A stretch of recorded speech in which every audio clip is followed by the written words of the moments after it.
क्या आप जानते हैं कि मदीना के रोज़ा शरीफ के नीचे एक ऐसी महफूज दीवार मौजूद होने की रिवायत बयान की जाती है जो लोहे या पत्थर की नहीं बल्कि पिघले हुए शीशे से मजबूत की गई थी। लेकिन आखिर जमीन की गहराई में ऐसी मजबूत हिफाजत की जरूरत क्यों पेश आई? इसके पीछे एक पुरानी तारीखी रिवायत बयान की जाती है जिसमें कहा जाता है कि कुछ लोगों ने नापाक साजिश के तहत हुजूर सल्लल्लाहु अलैहि वसल्लम के जिस्म मुबारक तक पहुंचने की कोशिश की थी। देखो, ये नक्शा मदीना शरीफ का है। सुरंग की शुरुआत यहाँ से रखेंगे, किले की बाहरी दीवार के पीछे। और ये रास्ता मस्जिद के नीचे से गुजरकर बाजार के इस छोर तक निकलेगा। दूरी यही है, 400 गज से कुछ ज्यादा। चट्टान और मिट्टी के हर परत का हिसाब रखना होगा। मगर उनकी यह कोशिश नाकाम रही। आइए उस वाकये की तरफ रुख करते हैं।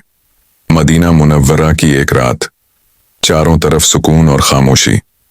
मस्जिद नबी के सब्ज गुंबद के नीचे रूहानी सुकून छाया हुआ है। रोज़ाए रसूल के करीब लोग इत्मीनान से आराम कर रहे हैं।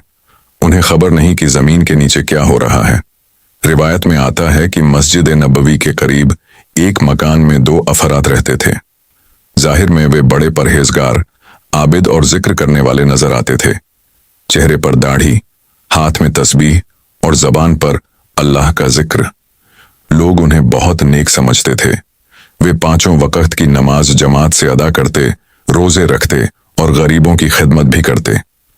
मगर रात की तारीकी में उनका असल मकसद सामने आता। बताया जाता है कि उन्होंने अपने मकान से एक खुफिया सुरंग खोदनी शुरू की थी जो आहिस्ता आहिस्ता रोजा शरीफ की तरफ बढ़ रही थी। उनका इरादा बेहद संगीन था, मगर अल्लाह की मशीयत कुछ और थी। उसी दौर में नूरुद्दीन जंगी दमिश्क में हुकूमत कर रहे थे। वे दीनी गैरत और इंसाफ के लिए मशहूर थे। रिवायत में आता है कि एक रात उन्होंने ख्वाब में हुजूर सल्लल्लाहु अलैहि वसल्लम को देखा जो 2 अफराद की तरफ इशारा फरमा रहे थे।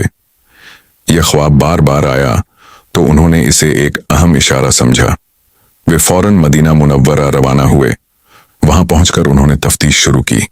जब तमाम लोगों को बुलाया गया तो मालूम हुआ कि 2 शख्स मौजूद नहीं।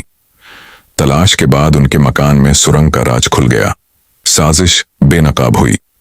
फिर रोजा शरीफ की हिफाजत के लिए एहतियाती इंतजामात किए गए। रिवायत में यह भी बयान किया जाता है कि मजीद तहफ़्फ़ुज़ के लिए गहरी बुनियाद मजबूत की गई ताकि आइंदा कोई इस तरह की कोशिश न कर सके। यह वाक़या तारीख की किताबों में एक रिवायत के तौर पर बयान होता है। अल्लाह ताला हमें अपने नबी सल्लल्लाहु अलैहि वसल्लम की सच्ची मोहब्बत और दीन पर इस्तिकामत अता फरमाए। आमीन।